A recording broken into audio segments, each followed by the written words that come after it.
I am this man, and I'm up for MVP for developer technologies. That's me. Developer technologies. And I have a small startup. It's just growing. It's called Peach IT. So that's currently we are working on a few projects. That's my company. And next step, this is my LinkedIn address, and also my Twitter handle, LinkedIn, Twitter, all online same name. That's my handler. So next step will be just if you want any YouTube channel, that's /YouTube/C and Ask Fikri. That's my YouTube channel. So I'll be explaining different technologies there. Today I'm like looking at EFCO 5. How to work on it, what are the things you can get with new stuff. So that's my plan. Let's straight away go into a demo. So I hope there are like there are students with us, and then for anybody who doesn't have any experience on what you call using entity framework or any .NET technology, so I have prepared a small demo to start with. So let's see it. If you just so this screen, so we have on this side, this is my small demo which I did was like I started with a file new project, and file new project. I selected ASP.NET Core web application, and I went here and then I give it a name, and then I created it. So I have selected normal ASP.NET Razor Pages application. You can do the same with ASP.NET MVC application. You can use the Blazor application. It doesn't matter what it is.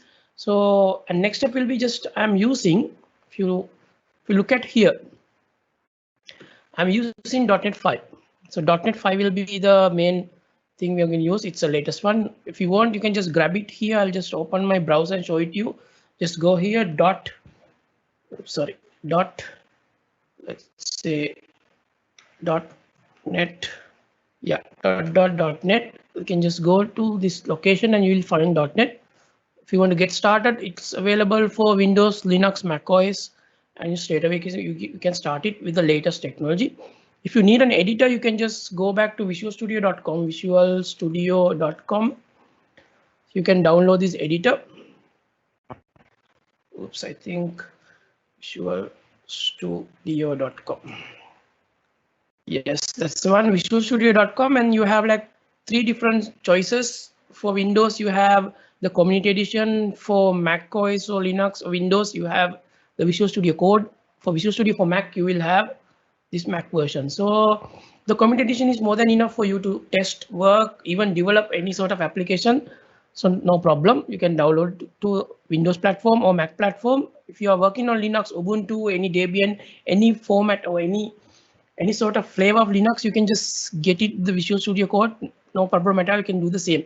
What I'm doing, what are the stuff I'm doing here, you will be able to do in any platform within this. That's the beauty of it. So it's cross-platform, and I'll be using SQL Server. So if you look at this is my SQL Server instance. I have a BlockDB. I'm just working on this DB. Let's delete that for now. I will be delete. Yes, I'm going to delete that. Let's start from there. So even if you're questioning, okay, if I wanted to work on Ubuntu or anything, is SQL Server available there? Yes, it is. You can just go there. You can search for SQL Server for Linux. You just click on the first one. You will have it here. So Windows, even in a Docker container, you can just download and install SQL Server. It works like a charm, and you can just connect easily through your management studio, right? If you're on Ubuntu or any other Linux format, you won't get this management studio. Management studio is only for Windows. If you're on Mac or anything else, you can use this one. Let me show it to you. You can just use Azure Data Studio. You can use that. Download and install Azure Data Studio. You can use that without any question, right? So download and install Azure Data Studio. So you have a very good platform to start work with, you can just no problem. Developer ID is there using Visual Studio Code or Visual Studio. You have a database using SQL Server, and you have a management studio. If you're on non-Windows platform, you can use Azure Data Studio. If you're on Windows platform, I recommend to use SQL Server Management Studio. Right, let's get started. So this is a normal ASP.NET application which has few pages and some pages, and then I'll explain one by one. This is, so to start with, this is a .NET 5 application and ASP.NET, and then let's just have a look at it.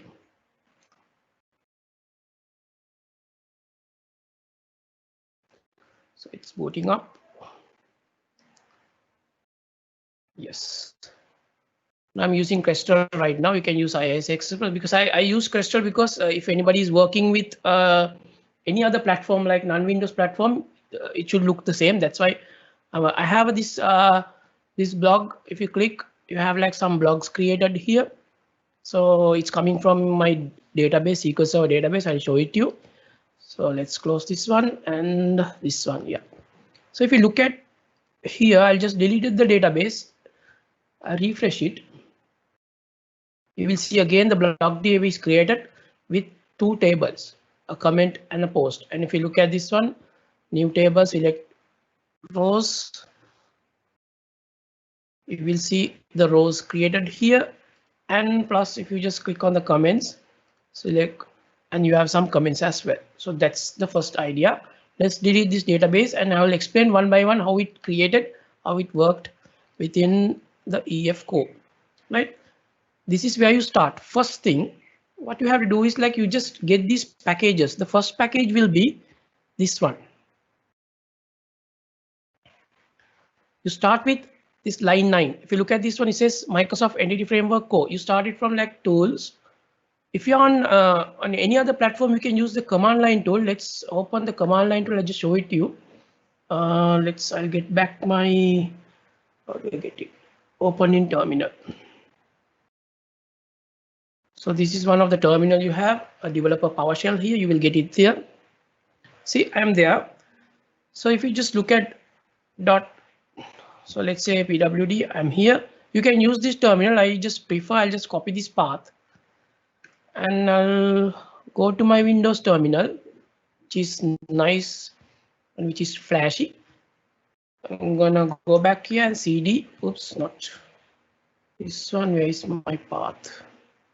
I think I copied this message from, let's go back and copy this one. I think should be able to copy. Yeah, right mouse and paste. Yes. Now I'm here. If you look at this one, I'm in this one. You can do the same here. .NET. If you're on like if you're on a different platform like on Mac or Mac, you have Visual Studio for .NET. But if you're on Ubuntu, you will see .NET. If I just version, so you see I'm on 5.1. So you can just, and then you have to install another tool set called .NET install EF tools. So then you will have you can get entity framework stuff. So if you're looking at, there's a documentation, you can just follow that. So now these days, most of the 90% of any Visual Studio stuff we do, it's executed through this command line. So on the behind the scenes, anything we do, it's executed behind the scenes using this command. So because for CI/CD pipelines deploying this code, that's why everything is on command line. Even though you just select, you can say tools. Let's go NuGet package manager and package manager for this solution. If you select this one and you go to the browse, you select entity framework core, EF core, and then you will get this information. So let's search and then you can select and install. You can do this way, right? This one way of doing, or else you can just do, you can say .NET add package, you can say Microsoft .entity framework core and the name and the stuff you need. So it's anyway, you can do the same thing, right? .NET add package, and it will automatically restore this package. You have to install a SQL Server. These are the packages you have to install. The first one is Entity Framework Core, and the second one you have to install entity framework, Core SQL Server. Both will be installed, and then others dependency will be installed for you automatically. So nothing to worry about. Next step. Next step you have to do is like you just go to the startup CS. Let's start with this. So by default, you will get this data folder. If you don't, you can just create this data directory. That's the first one. You can start from there. And the next step will be just I have created to start with two classes. The first one says post.cs. It's a normal plain old C# class, right? So you will see this class saying MP a same old class. We say public class post. Nothing to worry about it. And a public int ID, and you will have it. And then you will have the title and you will have the body and saying whether this is active or not, right? It's a simple, let's close that, simple stuff. So like in a class, it will just title and body. And then if you look at the comments one, it's the same thing. And then you will have an ID and a body and the author and the post ID, which is a connection to the post for this one. So which post this comments belongs to. Now I have like just two. I will explain the tag later. I have two classes, plain old classes. So these are called plain old classes. So we have these two. And then what will the next step I'm going to do is I created a new class. I'll call him BlockDB context. The name doesn't matter as long as you do these things. If you start with, this is the class, right? The class inherits DB context. If you're a student, all of it, that means inherits DB context from .NET Core. If you just say, okay, inherit, you can say DB context, see the context, it inherits from this. Next step will be creating this constructor. Constructor of this class will be the block DB context, and it's taking a parameter saying DB context options, and the type of that option will give it to that. After that, you have to pass this option to the base class of this DB context class. So if you look at this DB context base class is this one, you have to pass this option. If you click on this to look at this one, let's it's supposed to be F12 and go to definition. If you go to this definition, you will see the parameters it's taking. So it's as a constructor taking these options. See, that's why we are passing it. So let's go back. That's why we are passing these options here. That's the one. That's the basic thing you have to do. That's first thing. Next up, you go back to your app settings JSON file and create this thing. So there will be a JSON. This should be the correct name. It should be connection strings, and this name can be anything. It's up to you. You can just choose okay, my BlockDB connection, whatever it is, and then the server connection. If you're using a different server, or maybe a SQLite server, the connection string will be different. It depends on your connection. I have create, okay, it should be on localhost, and this is the database, and use Windows authentication and make sure the multiple active resources are available for me, right? This is my connection string. First, we created this one. Next step, inside your class, now we have, remember we had two different two different tables, not entities. So we had post and then we had comment. So what you're going to do is like we create a set, DB set. DB set means it's in normal terms, it's a table, or in this one is we get DB set type of post and make sure it is posts, right? So normally it's a practice. We use a singular name and then to capture these things in plural names, because we might have multiple records. Each record will represent an entity. That's the main reason we're doing it. So post is an entity. We have lots of entities, which is post. Again, it's a normal property. See, public, whatever int like that. And again, we create another DB set for comments. That's the second one. We create a comments one. So which is a DB set comment and comments. So now we have two properties of this table. So this database, which is my BlockDB context, and we have post and we have comments. That's what the first step. Next step, this is optional. You can do it. It's up to you. If you don't do it, if you just delete it, so it will automatically, entity framework will decide the table names depending on these two properties. It will be posts and it will be comments, right? For this one, this is how you start it. So you can just say on Visual Studio, I'll cut this one. You can say in Visual Studio, you will have to type like this. You can say override, just Visual Studio override, press enter, and then when you press, it will show you, Visual Studio will show you what are the overrideable methods. So I'm going to say on model, see, on model creating, click.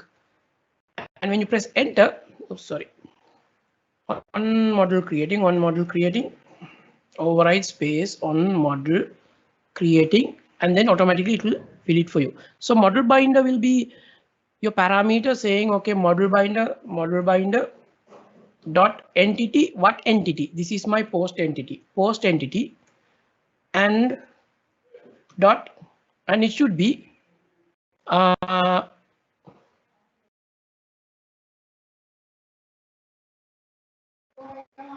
it should be so to table. So what is the table name? Whatever table name you can give it here, or else you can just say paste it here, right? So okay, entity to table post and to table comment. So this is the one you're going to use it, right? So now it will be say on model creating, take this entity and create the table in the database with this name. You can give any name, right? It's up to you. So let's save it. That's the first step. So we have a DB context, and we have this one, and then we have post, and we have these things, right? So next step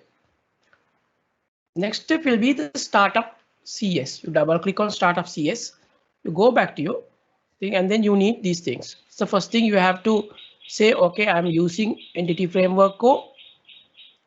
The first step, let's go back, and inside configure services, this area you're going to say, okay, services dot add DB context. What is my DB context?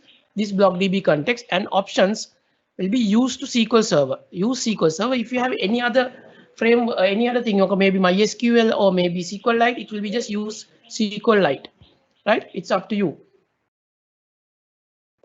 So you can use that thing, and then you can say configuration dot get connection string, and this is the connection string name, right? The connection string name, which is coming from this one, the default connection. So let's go back to my startup CS and we say configuration get connection string and default connection. Next step will be, and this one. So for it will give you nice in exception, anything for database related exceptions, it will give you a nice screen of what happened there. So it said add database developer page exception is coming from this one, from configuration, right? So it's up to you to do. Let's go back here and add developer connections. Now this is coming from by default from the system. So that's the basic configuration you have to do to start. Yes, one more thing. After that, you create this DB initializer class, which is a static class, right? Public static class DB initializer, and then it should be a public static initialize project. The name doesn't matter. It's up to you as long as it is static class, right? The first step, we passing as a parameter the block context, and next step will be context.database ensure created, which is I'm just sure, okay, whether database ensure created means if the database is not there, it automatically will be created. If it's there, it will ignore it, right? The first step will be just I'm going to say, okay, context.post, so which is coming from this one, context coming from coming this one, and saying, okay, if any level return, you don't have to worry about seeding it, right? Now I'm going to just create some seeds. It's normal post. I'm going to add it to a list with some post, and then add to the post and save changes. I'm doing the same for the comments, right? Add range, and then save changes, right? Those things can be done here. So that's one. The final step will be on program.cs. You create this class here, right? It says static void create DB. If not, this is whatever the name you can select, and you can say I host, which is the host, and using. So I'm going to say scope, and this host services create scopes. Create scope is like dependency injection. Normal dependency injection works like this. So you can just inject this class, this one, to anything, anywhere you want. I'm going to, at the moment, I'm going to injecting this host one. So host one will be whatever the host running. This is the Kestrel web server. So host services create the scope, and services get the services provider, and then get require service. Get require service means this class. So I'm going to inject this class into my application. Now DB initializer initialize context. I'm going to pass that context, which is this one, to my initializer. Any exception, throw the exception. Next step will be on the main project, get the host, pass it to the my DB context and host run. So it will be started. When application starts, always it will check for the database whether it is not there, and it will create. If it is there, it will ignore.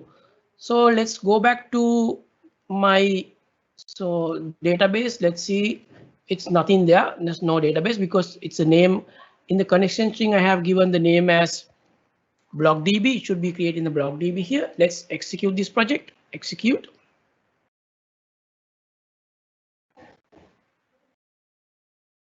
Let's wait a bit.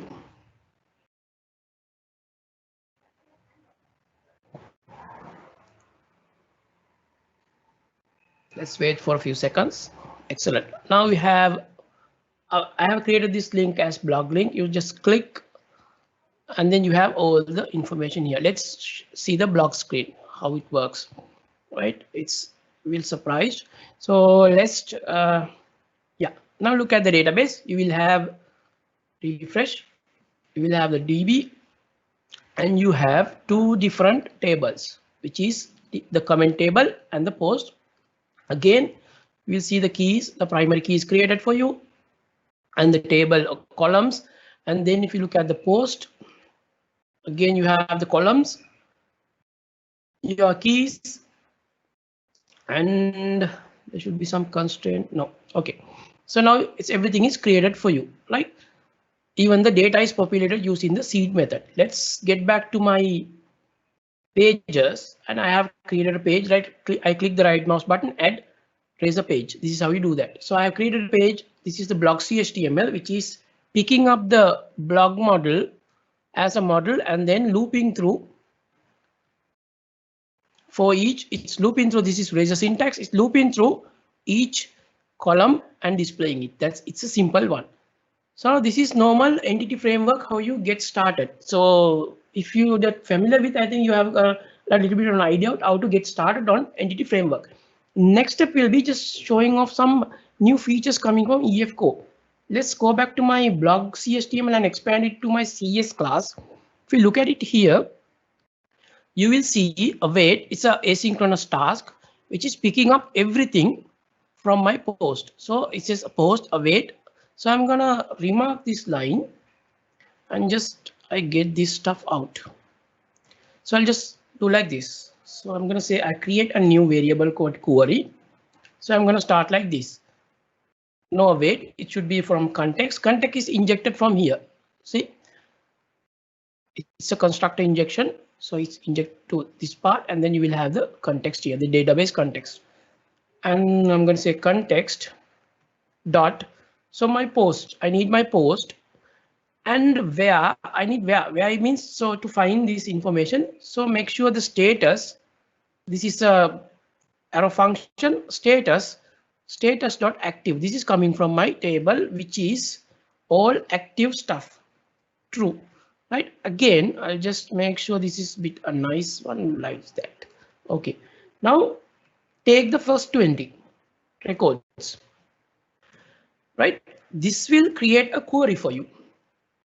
And then if you want to use this query later on, you can just say post equal, which is the property here created, the post equal. See, this is the I list post, and I'm going to say post equal that query dot, or maybe I can say await query dot list to list async. It will do the same. So if you just paste it and just execute it, let's go back.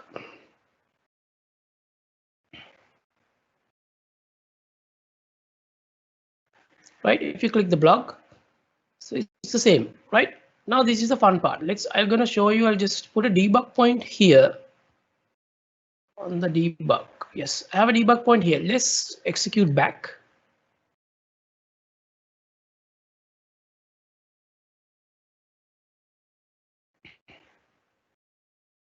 Okay, let's click the blog. Now it stops here. If you look at this query, see, you can debug it here. Now we have this query. When this expanded, let's expand this one. Expand, you will see a new stuff. This is coming from EF Core 5. So this is say debug view and it's say expressions. If you just click on the debug view, on debug view, you have two different things. Let's click on the expressions. See the expression made. So DB set, which is a post where I take 20, right? Let's close this. And again, query, expand, expression, DB, and then you will see a query.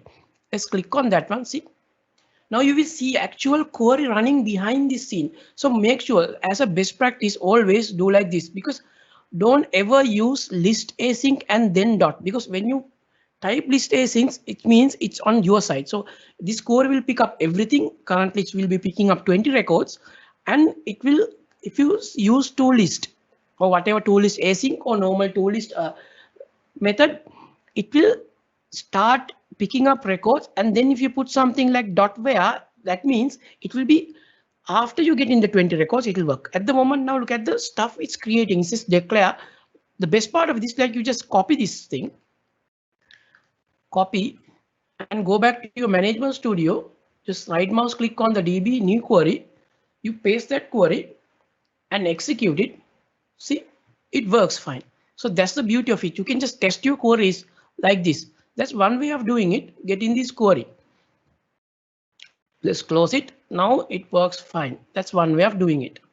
I hope you understood it, and it's how easy it is, because and how much useful. So you can just tap your queries, what's happening. Let's I think it stopped here. Let's stop it. Now we have this information. There's another one. If you want, if you are just using something, maybe imagine you want to log, you want to just trap what happened. There's another method called, you can just say, I'll just go here.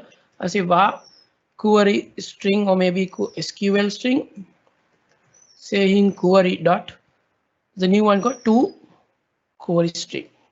See, new query string, that's also from this database, right? You can have it here, and you can just use this as a SQL string. I'll just click here again. Let's go back and run this thing.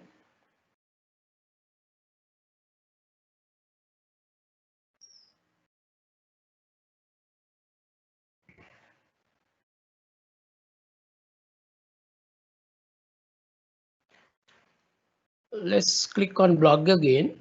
Now you will see the actual query string. See, you just copy it. The actual query string will be the same. You copy paste, and here you will just get it out. That's one way of doing it. So you have the information there. The other way of doing it, like, so imagine you want this information. Let's go back to my code. Let's close it. That's one way of doing it. I'll just stop this one and post async. Yeah, that's okay. You don't need this debug point. Next step is, like, if you just want a log, remember this one, this window is explaining everything. It says info, what I have done, just all the information will be logged here. So the best part is you go back to your program CS, that's the startup CS, where you configure everything, and you can just say here. So you just go back here, and you'll see this point, right? In this point, it has says use SQL Server. I'm going back. I'm going to just delete this part. Next step will be to log to this option. Log to will have plenty of stuff here. So it says, so there are 5 overrides. So you can just create event IDs. It's kind of the same thing. It's working with iLogger. So if you look at one of these pages, if I go to index.chm and I go inside my CHTML file, you will see this logger. Logger is injected to every page I have. And then if you want a logger, you can say logger dot see log information. So it's the same thing. So the message, so whatever the stuff, event ID, exception, all those things can be leveraged here, as well as for this one under startup, this will be tracking all your SQL Server stuff. So let's say, okay, write it to console console.writeLine. Use this one to write the log, comma, and you have to tell the logger level. So it says Microsoft extensions dot log level. So let's say log level dot information. I need all the information. So it will treat these things like this. Now extra parameter, extra method saying configuration get the use SQL Server and log to console. The best part of this, if you have there's anything implemented with iLogger, you can just write here. Currently, it's writing into a console log. Any logger you have implemented iLogger, you can write it there. And the level of the info logging. So it says log information. That's the one you can use it, right? So let's try to use this one. Play. Now, if you look at this screen, I just put it here on the right side. Now I'm going to put it here on the left side. So let's keep it here. When it starts, remember I have put something here. See, it says now if exits. So this code, if you look at this stuff, it says event ID is executed and this area of this stuff. It says select whatever things and then check whether it's available. See, it's running on a SQL command and then it's created here. Let's try this again, right? I'll just close these things first. Let's stop debugging. I delete the database. Let's go back and delete the database. Delete. And yes, close this one.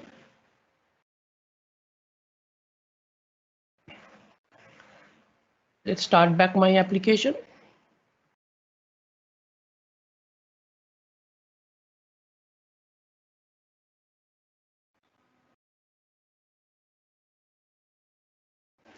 Now look what happens. So I don't have a database. At the first time, what happens is, see, all the stuff it executed. Now it's executing all this. For example, see, it's creating the table, and then it's creating the post table. So now you know what happens. Every information you can type what happened. If this is a very good thing. Imagine if somewhere it crashes and then you can just, okay, what SQL happened? You can just, beauty of this is you can copy paste this SQL and then paste it into command line or whatever the SQL thing you're using and the stuff you're using and paste it and execute the query. And so the DB command plus, and then if you just go to the insert commands will be there for the seeding. So all the stuff executed through entity framework will be able to see this inner joins, whatever is stuff there, and then it's installs and then see everything. Now that's the good part. So let's go back here and just say,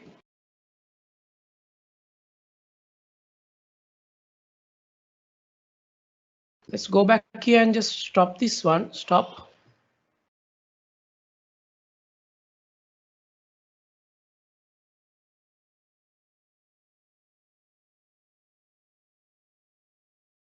Let's execute plus and then just say click on the blog one.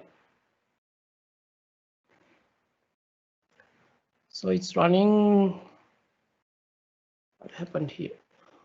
So it should be running here. Yes. Click on the blog. Click. Let's stop again. Maybe let's start again.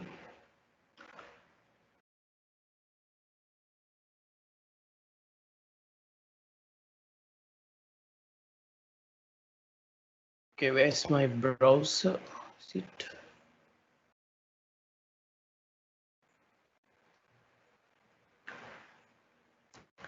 Okay, everything is running now. Let's click on blog.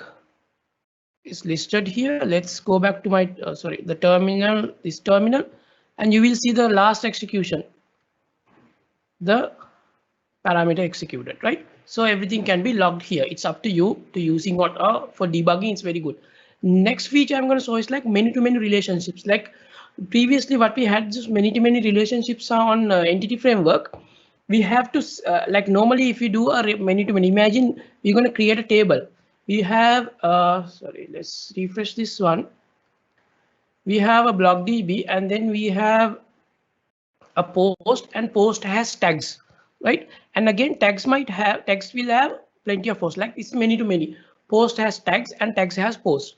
So previously on entity framework, what we did was like we created a separate entity, a table, which is a transaction linking table kind of thing for both of them, like for the blog and for the post. For the post and the tag, two different tables plus another table saying the link between these two. So we have to previously on entity framework, what we did was we created a separate table, but now on entity framework, Core 5, you don't have to do that.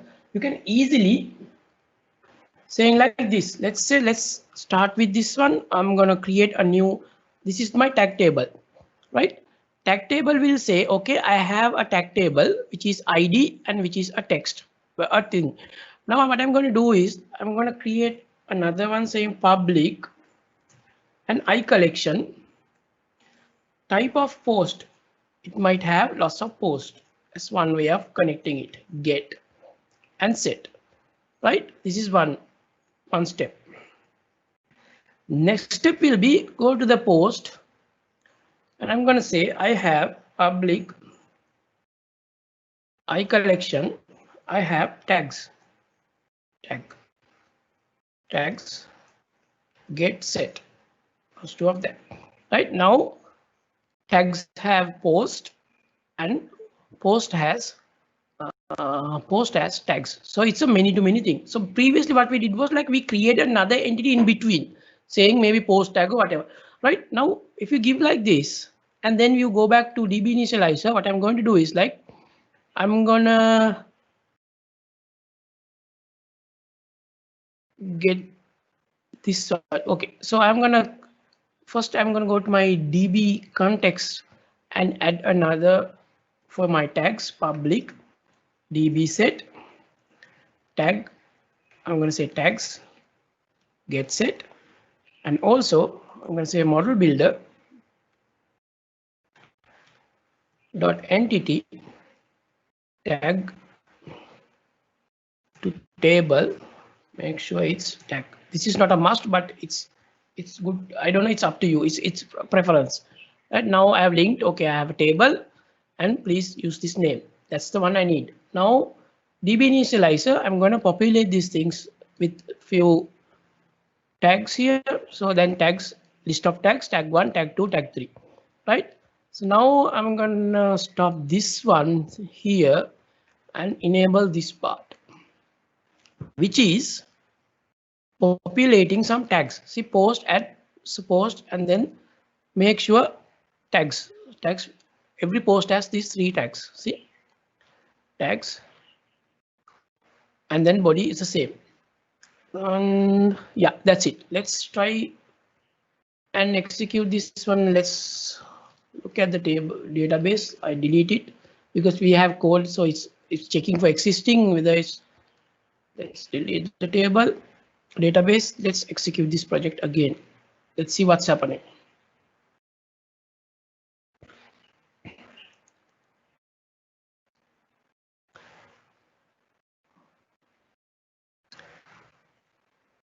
So let's see. Okay. Let's run, click blog, no problem, everything is working. Let's look at the database, how it looks. Let's refresh. And you have BlogDB. And if you look at the tables, you will have a tag table, right? See, tag table automatically with those 3 tags automatically added for you. And then you have another table automatically created for you by entity framework. Select 1000 rows, linking all these post ID, tag ID 1, and scroll down, post ID, tag, everything is linked to back. So you can just easily, when you're on code, you can say, okay, this post, if you go back to your, let's say blog, CHTML class, or maybe here, that's something you can say, let me, if you just item active rather than just go there and says dot tags dot list of the tags. See, it's a list of tags. You can just move through all the tags. You will have the tag information automatically for you. So this is new entity framework. There are plenty of stuff you can just learn So you can just go back to this website. You can just aks.ms, aka.ms/ef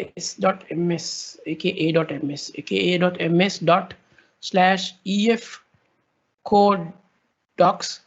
Just think that should be working. Not that one. I think should be aka.ms/ef docs. It's a new documentation there for, yes, this is the one. Entity framework documentation. There are plenty of things to learn. So you can just go there and just start learning from getting started for .NET from the beginning to end. You can just end-to-end create an end-to-end application without any problem. So that's conclude my sessions for today.